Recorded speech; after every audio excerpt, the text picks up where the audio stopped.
Oke, nah jadi monitoring dan evaluasi ini adalah langkah terakhir ya ketika kita sebagai pengusaha level 4 untuk menunjukkan bahwa kita ini sudah duplikasi cabang dan cabang kita itu benar-benar sudah mapan, sudah banyak, maka langkah kelima ini pasti kita lakukan monitoring dan evaluasi.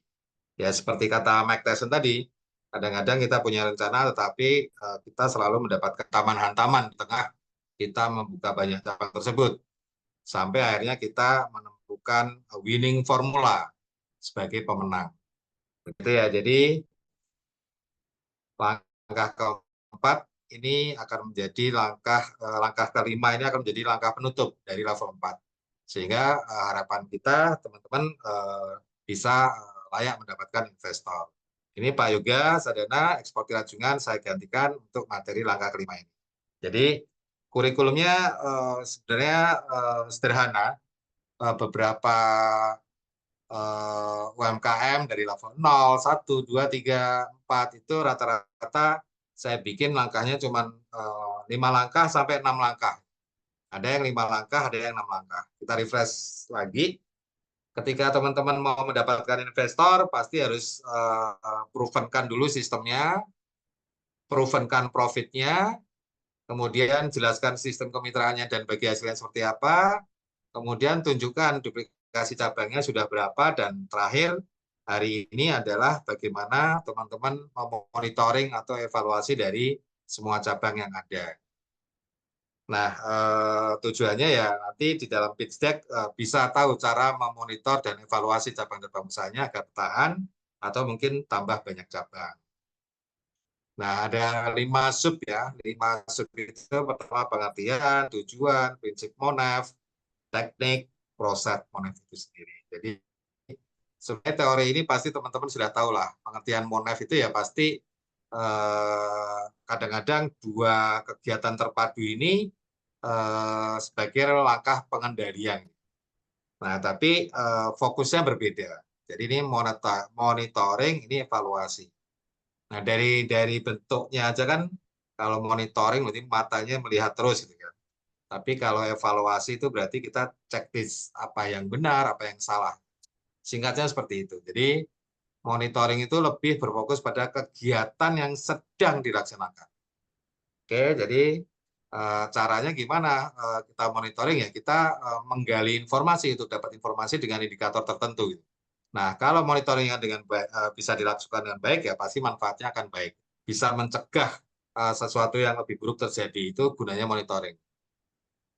Oke ya, jadi monitoring itu memang guna untuk memastikan kesesuaian proses. Jadi antara rencana seperti itu ya nanti harapannya sesuai rencana. Kalau tidak ya berarti kita harus evaluasi. Nah, kalau pengertian evaluasi itu dilakukan pada akhir kegiatan, itu bedanya.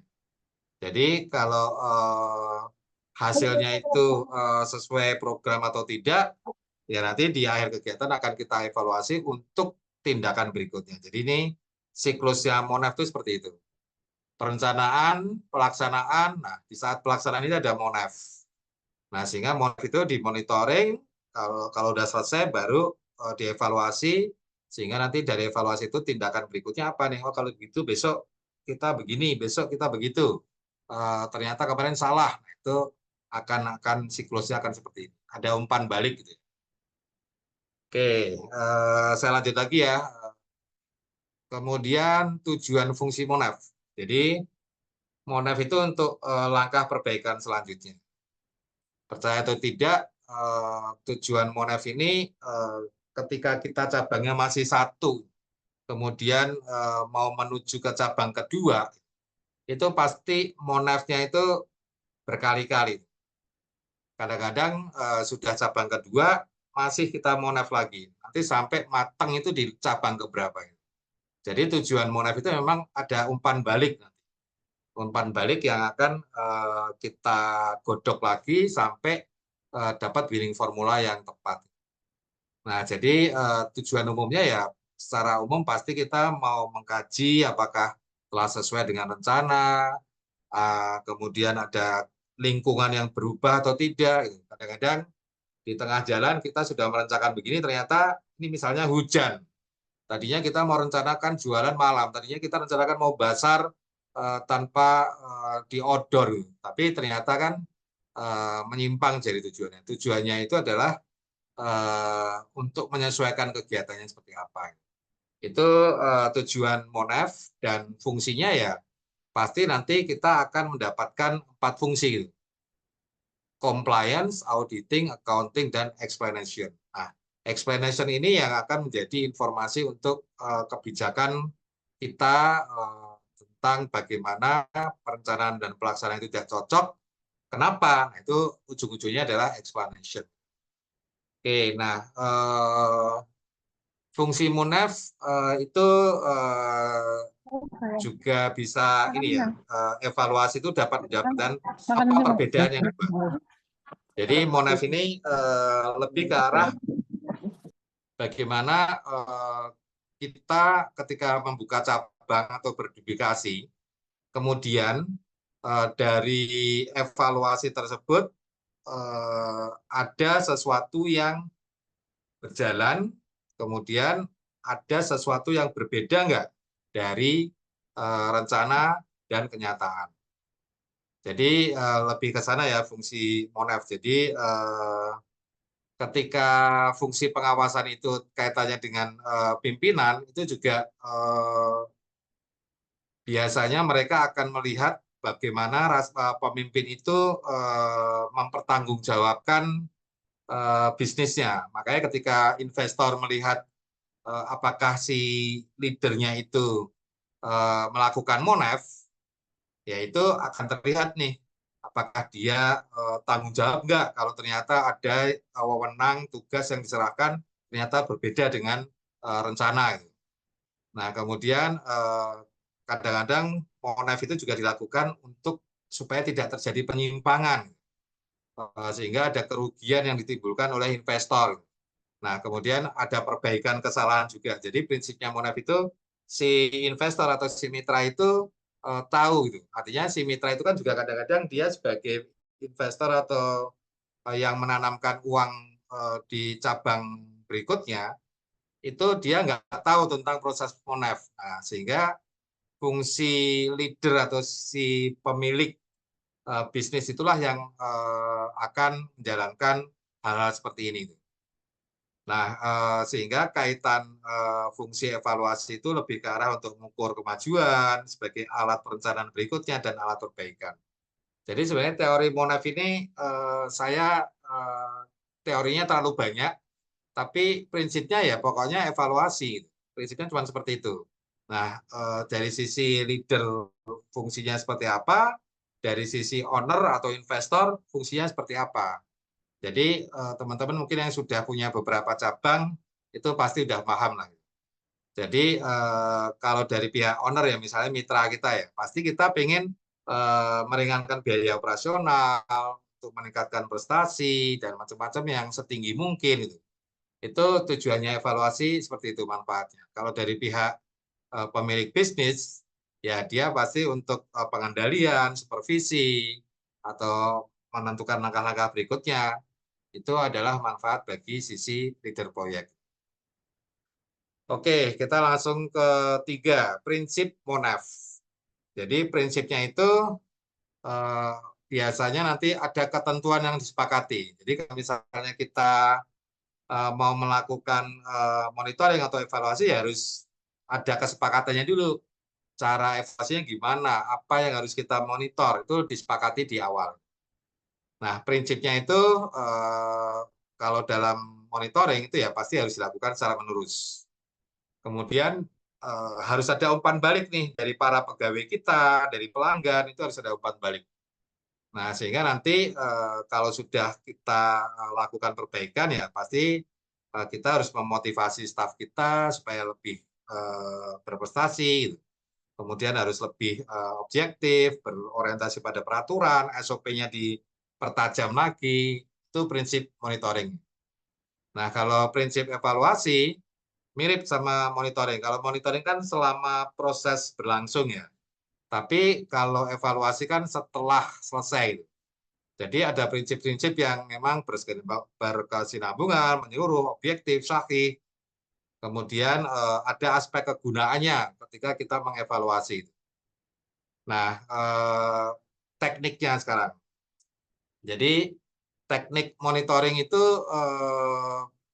ada beberapa. Biasanya kita wawancara kepada pegawai kita, wawancara kepada pelaku utama kegiatan gitu. Oke, jadi kadang-kadang dilakukan ketika misalnya jam kerja udah selesai gitu. Misalnya kita punya warung atau kita punya bisnis peternakan atau bisnis kuliner, itu ketika di akhir acara atau apa biasanya kita meeting dengan pegawai kita, kemudian kita melakukan observasi langsung. Oke, nah kalau teorinya gitu. Teorinya tuh pendekatan Monaf ada 4 cara ya. Jadi ada social accounting, ada social eksperimen, social auditing, dan social research kumulasi. Jadi itu teorinya yang memang Monaf ini banyak didiskusikan oleh pakar yang namanya Dan. Gitu. Nah, keempat itu mempunyai ciri khas ya. Ciri khas Monaf ini dari keempat pendekatan itu pasti ujungnya adalah akan ada kebijakan yang baru. Ketika kita sudah mengevaluasi, terus kita menerbitkan SOP yang baru, keluaran kebijakan yang baru. Kemudian tujuannya apa? Dipusatkan. Oh, tujuan yang baru ini kita mau melangkah yang ini. Nah, tadi harusnya perubahan dulu ya. Kita berorientasi pada perubahan, kemudian kita mengarah kepada tujuan. Nah, kemudian dari tujuan yang baru itu kita akan klasifikasi silang. Artinya variabel-variabel yang pernah kita gagal, misalnya dari segi waktu, uang, tenaga itu kita klasifikasi ulang sampai nanti berhubungan dengan aspek pelaksanaan kebijakan. Artinya ketika kita sudah melakukan klasifikasi, terus kemudian kita melakukan pelaksanaan kebijakan itu akan seperti apa. Itu pendekatan Monaf. Tadi tekniknya kan ada beberapa, observasi, wawancara, atau kita kumpul, semacam meeting, semacam group discussion. Itu adalah teknik Monaf. Nah, prosesnya sendiri itu lebih ke arah menelusuri. Jadi kalau teman-teman mungkin punya bisnis kuliner, nah kadang-kadang itu cabang ke-1, cabang kedua itu proses menelusurinya itu panjang. Kita tahu kalau bisnis dalam kurun waktu 6 bulan itu pasti SOP-nya berganti-ganti ya. Kalau kita yang ini ya, kalau kita yang menjadi franchisor atau yang menjadi pendiri dari sebuah brand, itu kita pasti tidak langsung menemukan winning formula kan. Sehingga Monaf itu mencoba untuk menelusuri proses pekerjaan itu sampai nanti di dalamnya itu akan ada tujuan akhir yang sampai final. Sehingga tidak ada kerugian-kerugian, sehingga itu menjadi winning formula, sehingga nanti begitu kita jadikan sistem bisnis, itu ada semacam garansi ya, tapi garansinya tanda kutip ya, bahwa oh kalau begitu kita sudah pernah Monaf, nanti SOP-nya akan begini. Nah itu winning formulanya itu udah ada kalau kita sudah melakukan Monaf. Nah jadi ketika proses Monaf itu, ketika kita perencanaan dan proses, kita ada monitoring ini dan evaluasi, pasti nanti tujuan akhirnya tercapai. Nah, seperti produk-produk dari teman-teman, seperti pembuatan kaos, atau pentol, atau minuman. Nah, itu formulanya itu kan kadang-kadang berubah-ubah ya. Nah, itu misalnya minuman kemanisan atau apa. Nah, itu kan dari proses monitoring ini semua. Jadi, pertama itu kita pasti akan menetapkan standar dulu. Kemudian dari standar itu, misalnya standar itu kan kadang-kadang dari kita sendiri yang punya bisnis. Misalnya saya punya bisnis kuliner. Kalau misalnya saya bikin sop iga, itu rasanya menurut saya yang enak adalah seperti ini. Nah, targetnya caranya seperti apa? Nah, ketika ada kita launching ke pelanggan, ternyata pelanggan itu cocok, ya sudah, nggak ada koreksi kan. Tapi kalau pelanggan itu tidak cocok, maka kita akan ambil tindakan korektif. Nah, sebenarnya proses Monef ini teman-teman pasti udah tahu. Artinya proses dasar itu 3 tahap ya. Kita tetapkan standarnya dulu, kemudian kita ukur pelaksanaannya akan seperti apa, kemudian kalau ada kesenjangan atau selisih standar tadi ya kita perbaiki. Itu proses dasar dari Monef. Nah, tadi pasti nanti akan ada pelaporannya. Jadi investor itu juga akan menanyakan kadang-kadang, Pak, dulu kok sampai bisa banyak cabang, ceritakan dong, cabang yang pertama, kedua itu seperti apa sih cerita-cerita awalnya. Nah, investor itu kadang-kadang iseng sampai seperti itu. Nah, sehingga pasti kita akan menceritakan dari tahap perencanaan, pelaksanaan. Nah, pelaporan inilah yang langkah ketiga ini yang kita akan tunjukkan kepada investor seperti tabel seperti ini. Jadi ketika, oh ya Pak, investor dulu saya amati dari segi misalnya penyajian, dari segi produk, dari segi inovasi, dari segi apa indikator pengamatan kita. Nah, ketika indikator pengamatan kita ternyata tidak sesuai dengan nilai capaian, maka kita akan merubahnya di sini. Ini adalah tabel Monef. Nah, tabel Monef ini penting nggak penting, tapi secara tidak langsung teman-teman pasti melakukan Monef, walaupun mungkin secara praktek atau secara membuat form ini mungkin jarang dilakukan ya. Karena mungkin langsung praktek, langsung lesan, langsung disuruh anak buahnya untuk memperbaiki. Nah, tapi secara bisnis, kalau kita sudah merupakan perusahaan besar, itu pasti akan tertulis seperti ini, dengan adanya form Monef seperti itu. Nah, jadi laporan Monef ini kadang-kadang investor pengen tahu, terutama kalau cabangnya masih 1-2 ya.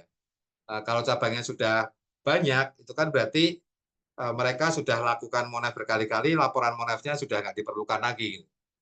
Nah, itu kenapa di langkah kelima ini, saya mengajarkan bahwa teman-teman harus membuat laporan Monef nih.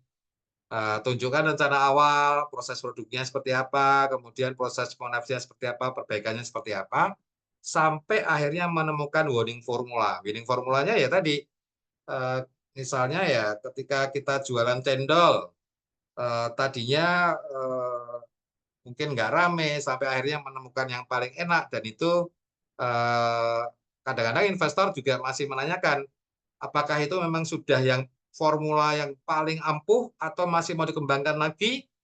Nah, pasti kita nggak akan puas ya, pasti kita akan mengembangkan terus sampai menemukan the best winning formula.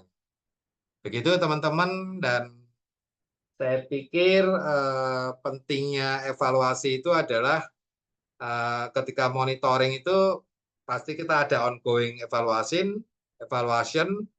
Nah, kalau yang evaluasi itu adalah terminate evaluasi. Artinya kita harus memutuskan. Kadang-kadang terminate itu bahasa yang kita gunakan untuk menyederhanakan. Artinya ketika kita bisnis kok rasanya bisnisnya terlalu kompleks, terlalu bagi pelanggan itu kok nggak simple. Nah, itu kita menggunakan kata terminate itu untuk menyederhanakan. Itu kesimpulan dari materi hari ini, dan PR-nya itu pasti coba buat tadi yang seperti saya ajarkan, ada cara monitoring nggak di bisnis Anda. Kemudian perbaikan-perbaikannya seperti apa, sampai akhirnya nanti investor benar-benar tertarik untuk invest di bisnis Anda. Jadi singkat aja sih, menurut saya untuk monitoring dan evaluasi ini sebagai langkah penutup.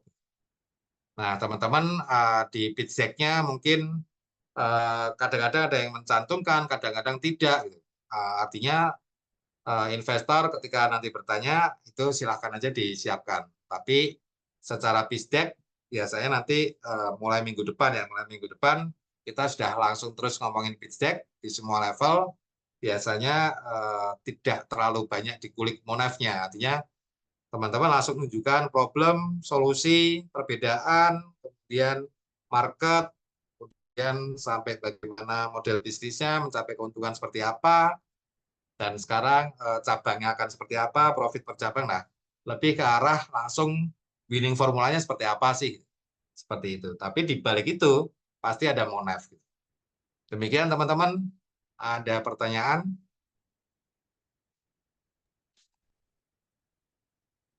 Baik, terima kasih Pak Heri atas pemaparannya pada kesempatan sore hari ini ya. Jadi kita masuk ke sesi tanya jawab dan diskusi ya bagi rekan-rekan yang mungkin tertarik dengan belajar lebih lanjut ya tentang Monef dan lain sebagainya. Mungkin boleh on mic atau mungkin langsung chat aja di kolom komentar gitu ya jika ada pertanyaan atau ada hal yang ingin didiskusikan. Silakan rekan-rekan.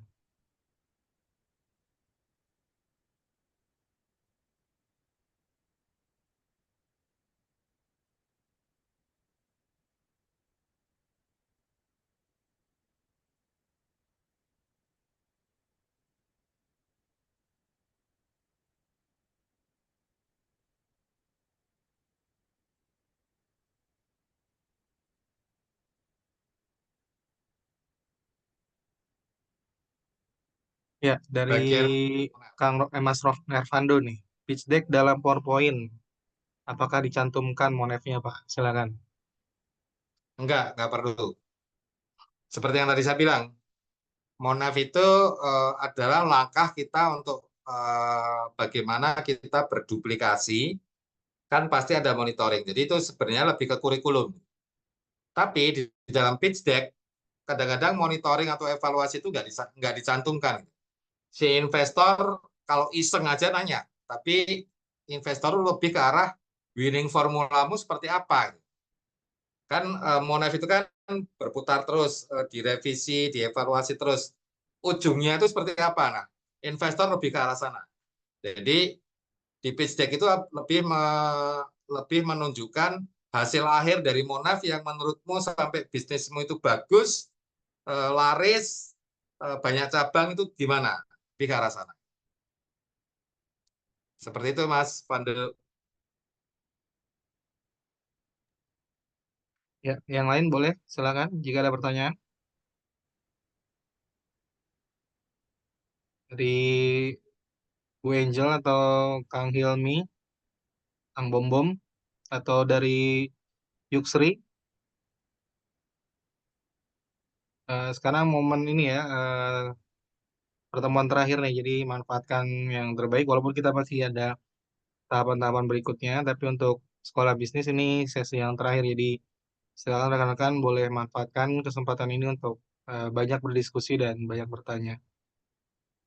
Ya, mungkin justru sekarang saya gantian bertanya Mas, apakah sudah cukup jelas ya? Menurut teman-teman nih, dari kurikulum saya di level 4 ini deh, 5 langkah itu menurut teman-teman itu benar nggak 5 langkah itu? Sehingga kalau kita tidak melakukan 5 langkah itu, maka mustahil investor akan melirik bisnis kita. Nah, itu benar nggak? 5 langkah tadi boleh disebutkan Mas Siji?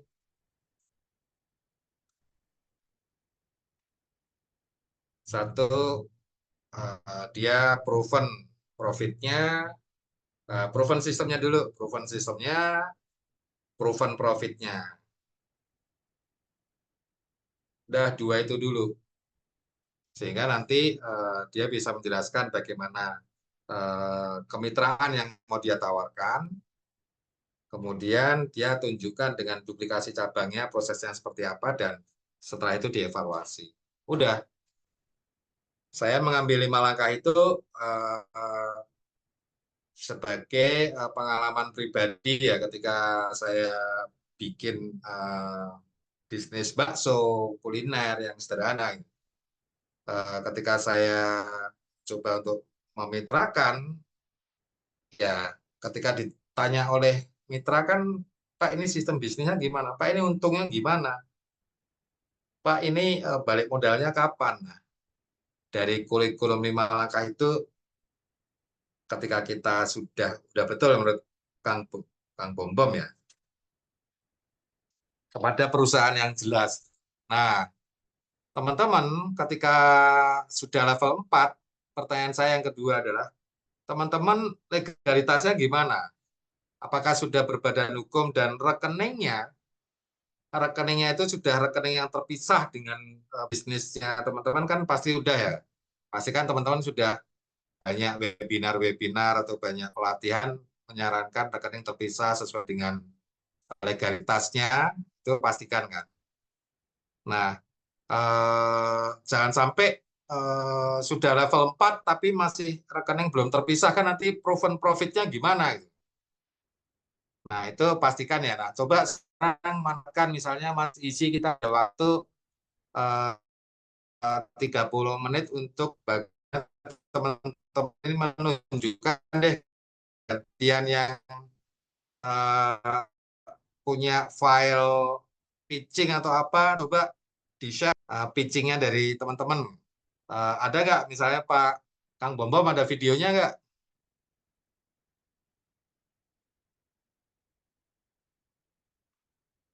Ada video pitching dari teman-teman?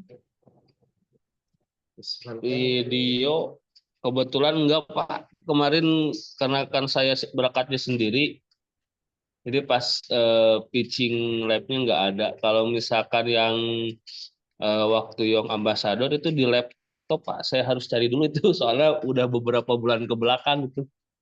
Oh ya ya, oke. Iya, Jadi supaya nggak hilang, dikirim aja ke grup peserta level 4 Pak, pitchingnya. baik-baik insya Allah Pak. Nah, sehingga nanti Ya, bisa kita save atau nanti cari-carinya mudah. Oh, tinggal di WA Group level 4 peserta, nanti di situ kita bisa menemukan pitchingnya Kang Bombom. baik-baik Seperti itu. Pak, baik Pak. Nah, dari kurikulum level 4 ini, teman-teman kendalanya itu paling banyak di langkah keberapa sih?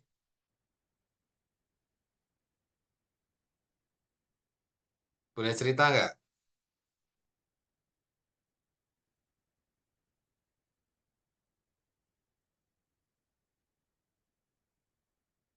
Silakan ya, silakan boleh on mic atau eh, reply di chat.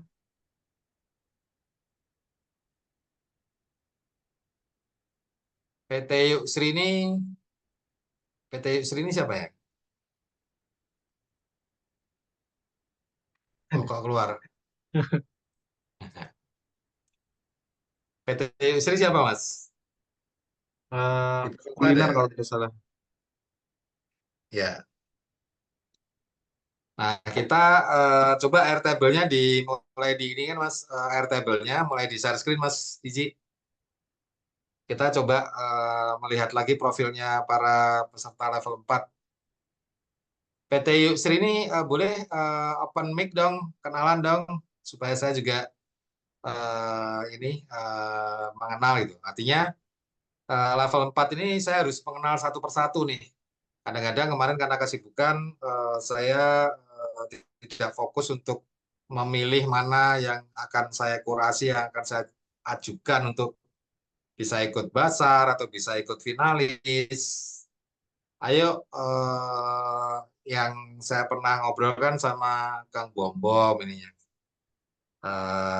peternakan itik, Mas Fando, yang yuk Sri nih Mas. Saya lupa-lupa ingat yang yuk Sri ini. Di Airtable ada nggak? Sedang dicek, Pak. Ya, Ini online tapi. Halo,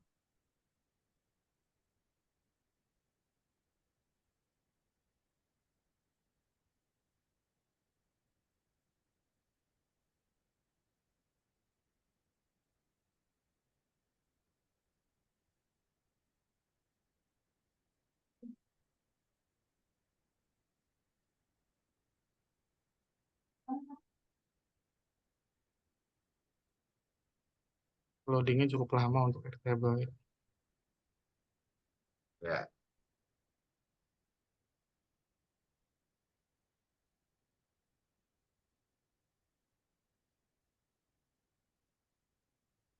Sinyalnya ya kurang kondusif ya.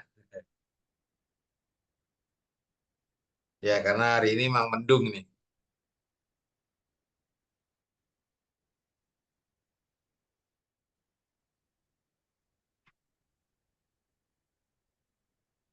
Halo Kang Bom, boleh cerita Kang? Permintaan itik itu masih banyak, Aku malahan permintaan oper, Pak. over ya, nggak sanggup memenuhi ya?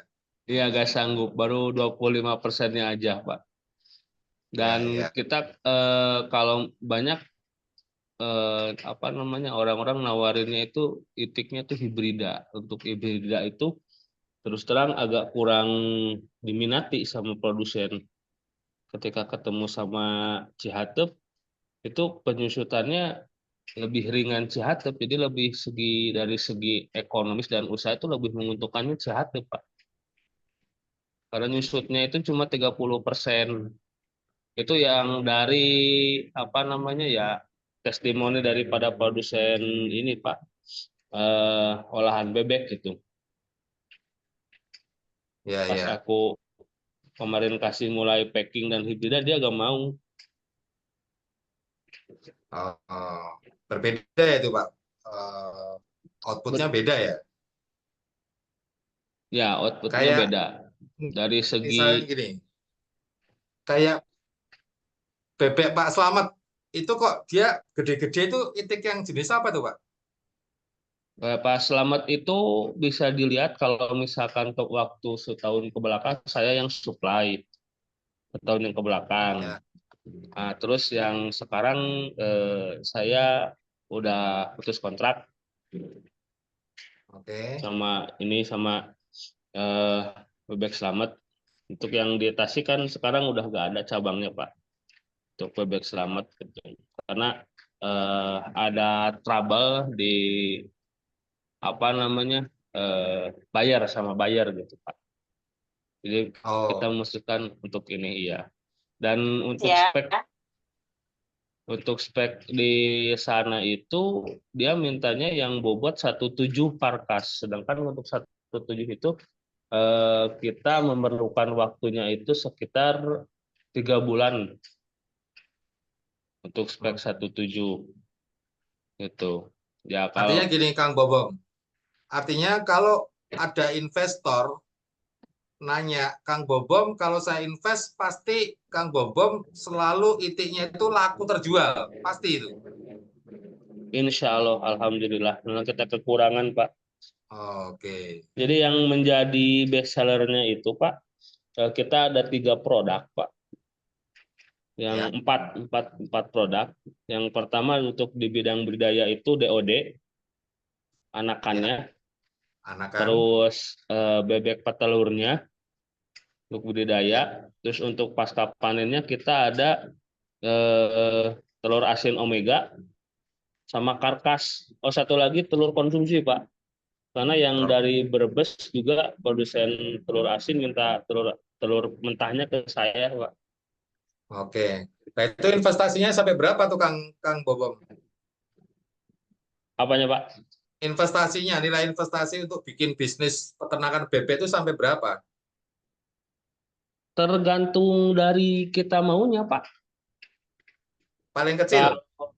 kalau yang kecil invest 50 juta apa bisa, payback periodnya itu sekitar 4 bulan, 4 bulan Wow, balik. 4 bulan balik Cepet. 50 juta Pak.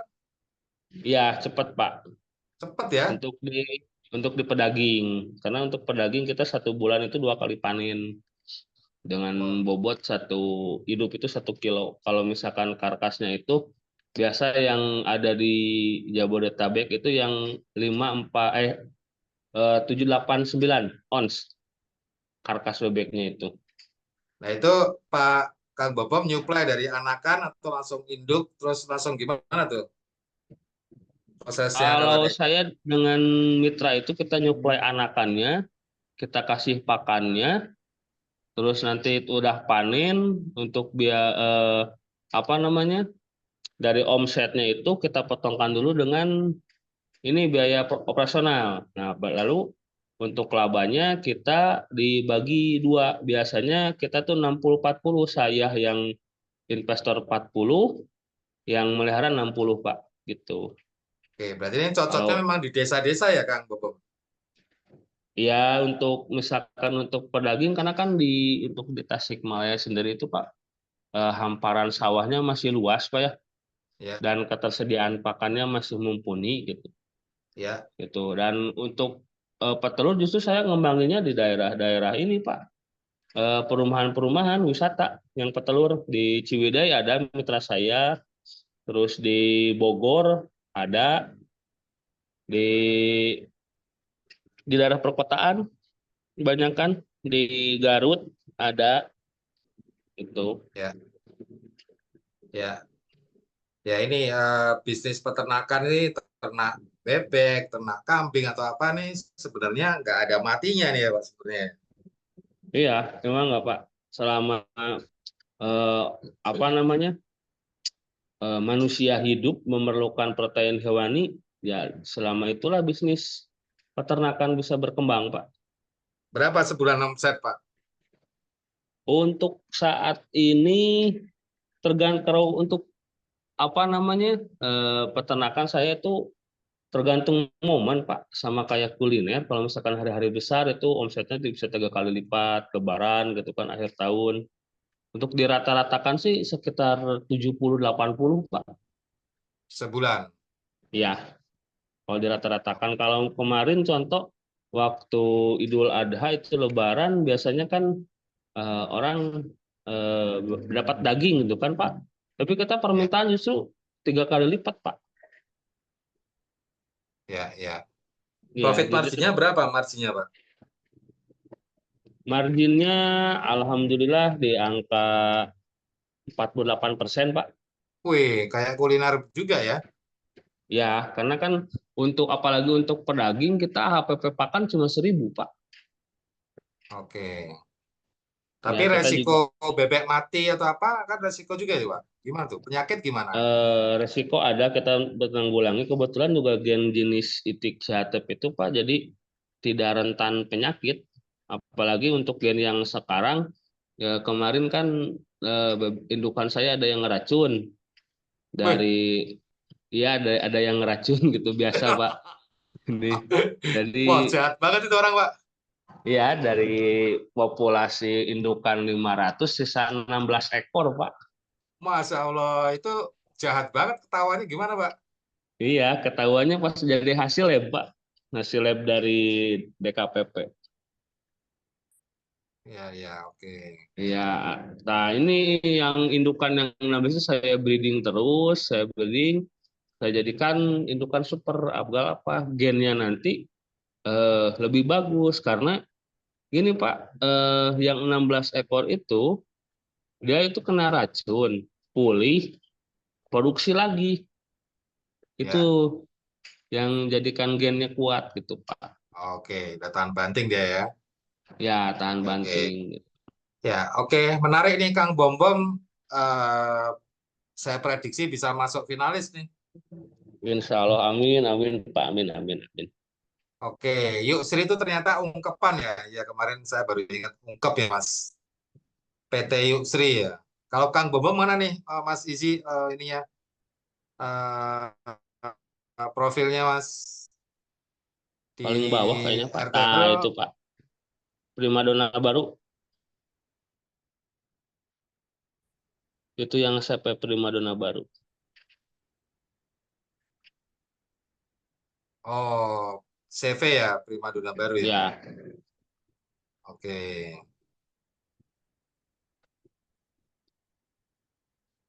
Dipanggilnya Kang Bobom, padahal namanya udah bagus Pak Widiana Hilmi itu. iya. Jadi, Nah ini ada nam- pengusaha sejenis nih. apa, Pak? Itu ada pengusaha sejenis itu yang Yuk Sri tadi itu juga bebek tuh ya Mas Oh Izi. ya, ungkepan itu, Pak, ungkepan. Oh ungkepannya ya. Jadi Iya, bukan dia saya udah juga langsung ke kuliner. ungkepannya ada, ungkepan frozen food namanya, Pak, kalau saya. Jadi kalau di saya ungkepannya itu ya memanfaatkan apa namanya yang karkas daging itu yang kurang laku ya saya ungkep Pak. Kalau misalkan kalau konsumen itu kan selektif Pak ya, pengen yang seragam, bobotnya pengen sama, itu Ya, kan. ya. Terus apabila ada yang bobotnya di bawah spek ataupun di atas spek, itu biasanya kita urgent Pak, dibikin Oke. ungkebannya. Oke.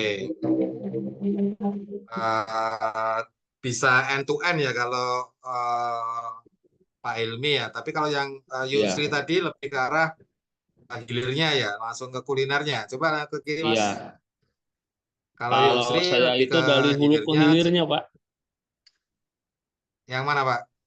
Kalau saya itu dari hulu ke hilir, dari breeding sampai dengan Betul. pengolahan pasca panen gitu. Betul. Kalau Yusri ungkepan, dia hilirnya doang, dia kulinernya jumlah cabangnya berapa tuh Yusri? Ayo cerita-cerita dong. Jadi nanti kita di grup lebih ke cerita-cerita nih. Nah ini udah cabangnya udah 4 nih. Omset sebulan udah 160 juta nih. Eh, sudah bagus juga nih Yusri nih. Kapan nih masuk ke Bekasi atau ke Jakarta nih?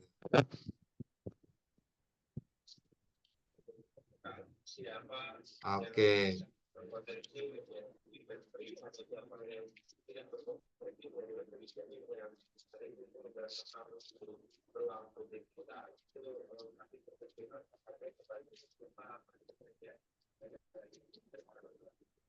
Ini suaranya siapa nih? Kurang jelas ya? Oke. Oke, yang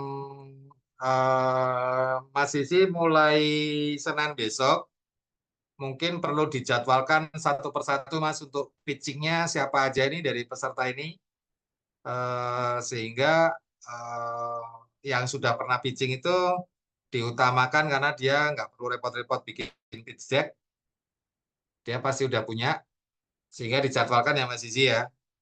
Oke Pak, nanti dihubungi satu persatu. Ya. Nah, ini ada juga yang sudah apa mobil spare part GPS tracker. Ini berapa cabang ini?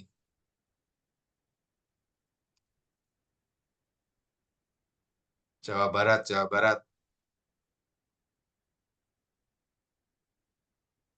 Pak Heru Autoraya ya. Oke, dicendolin juga sudah banyak. Oke, Mas Isi sering ngobrol nggak sama para peserta nih yang level 4 nih? Ya kan aktivitas Pak, banyak yang aktivitas. Oke, nanti di level 4 sudah mulai kita sapa satu persatu ya, Mas. Oke Jumlah Pak. cabang nih Bu Angel cendolin ya, udah 8 cabang. Oke. Oke, saya kira cukup Mas untuk hari ini. Sehingga Ya, nanti sampai ketemu lagi aja besok Senin dan selanjutnya kita ada berapa bulan nih sampai nanti di Basar di bulan Oktober ya, di akhir Oktober atau di awal November lah kita Basar pitching latihan terus sebulan, jadi mungkin seminggu 2 kali pitching Mas. oke Pak. Pitching pertama di hari-hari pertama, terus pitching selanjutnya di hari keduanya dalam 1 minggu, sehingga saya melihat bahwa pitchingnya sudah sempurna nih sampai 1 bulan, sehingga nanti siap pitching ketika Basar itu masuk ke program akselerator supaya nanti kita pilih 10 finalisnya, Mas. Yap. Oke, saya kembalikan ke Mas Isi.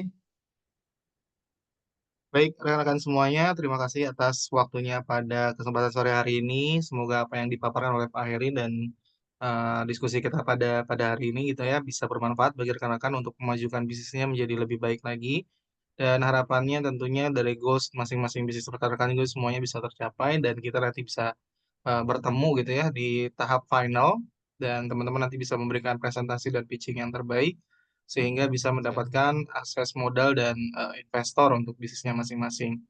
Saya tutup untuk Fotonya acara hari ini. sudah Terima foto? kasih Pak Heri. Sudah foto? Sudah difoto tadi? Oh ya, boleh teman-teman mungkin yang tidak berhalangan untuk on cam kita foto bersama terlebih dahulu.